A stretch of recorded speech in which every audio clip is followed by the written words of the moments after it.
ಯುಗಾದಿ ಹಬ್ಬದ ಮಹತ್ವ ಮತ್ತು ಆಚರಣೆ. ಯುಗಾದಿ ಅಂದರೆ ಯುಗ ಪ್ಲಸ್ ಆದಿ, ಹೊಸ ಯುಗದ ಆರಂಭ.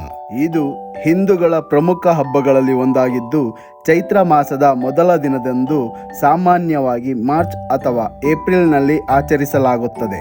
ಯುಗಾದಿಯೊಂದು ಚೈತ್ರ ಮಾಸ ಪ್ರಾರಂಭವಾಗುತ್ತದೆ. ಇದು ಸೃಷ್ಟಿಯ ಆರಂಭ, ಹೊಸ ಹೋಪ್ ಮತ್ತು ಶುಭ ಕಾಮನೆಗಳನ್ನು ಸಂಕೇತಿಸುತ್ತದೆ. ಈ ದಿನ ಬ್ರಹ್ಮದೇವರು ಲೋಕ ಸೃಷ್ಟಿಯನ್ನು ಆರಂಭಿಸಿದರು ಎಂದು ನಂಬಿಕೆ. ವಿಷ್ಣುವಿನ ಮತ್ಸ್ಯ ಅವತಾರವು ಈ ದಿನದಂದೇ ಪ್ರಾರಂಭವಾಯಿತು ಎಂದು ಪುರಾಣಗಳು ಹೇಳುತ್ತವೆ. ಯುಗಾದಿಯಿಂದ ವಸಂತ ಋತು ಪ್ರಾರಂಭವಾಗುತ್ತದೆ. ರೈತರು ಹೊಸ ಬೆಳೆಗೆ ಸಿದ್ಧತೆ ಮಾಡುತ್ತಾರೆ.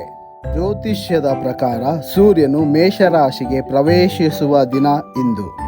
ಯುಗಾದಿ ಹಬ್ಬದ ಆಚರಣೆಗಳು: ಬೇವು ಬೆಲ್ಲ ತಿನ್ನುವುದು ಜೀವನದ ಕಹಿ ಸಿಹಿ ಅನುಭವಗಳನ್ನು ಸಂಕೇತಿಸುತ್ತದೆ.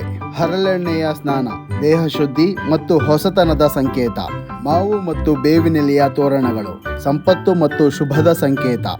ಹೊಸ ಬಟ್ಟೆಯನ್ನು ಧರಿಸಿ ವಿಶೇಷ ಪದಾರ್ಥಗಳನ್ನು ಸೇವಿಸುವ ಮೂಲಕ ಹಬ್ಬವನ್ನು ಆಚರಣೆ ಮಾಡುತ್ತೇವೆ.